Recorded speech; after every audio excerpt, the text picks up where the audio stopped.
Welcome to my new vlog. और आज मैं स्कूल से आ चुका हूँ और अभी तो आज का कुछ भी वैसे प्लान है नहीं। कल जैसा ही आज व्लॉग तो होने वाला है। और अभी मुझे क्या है कि थोड़ा अभी गर्मी बहुत है तो थोड़ा इधर एसी कर लेता हूँ इस वाले रूम में। तो गाइस अभी मैं लंच करने बैठा हूँ और इधर आप देख सकते हैं आज खाने में है ये गोभी की सब्जी और ये थोड़े क्या कहते हैं उसे मिर्ची, हाँ मिर्ची, छाछ, रोटी और आज थोड़ी खीर भी है। और मैं आपको मिलता हूँ थोड़ी देर में ये सब कुछ खा के। अभी मैं खेल के आ चुका हूँ और अभी मेरे फ्रेंड्स भी चले गए तो उसके बाद अभी तो मेरी मम्मी नहीं है, वो कुछ काम से बाहर गई है। तो अभी मैं नाश्ते में अभी खा रहा हूँ। अभी तो देख सकते हैं थोड़ा फ्राइम्स जैसे और पास्ता भी आप इसे कह सकते हैं, मतलब कि कह सकते हैं।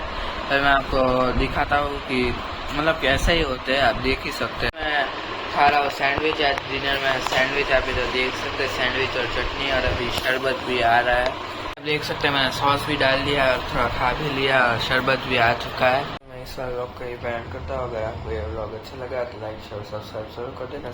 Thank you so much for watching. Bye.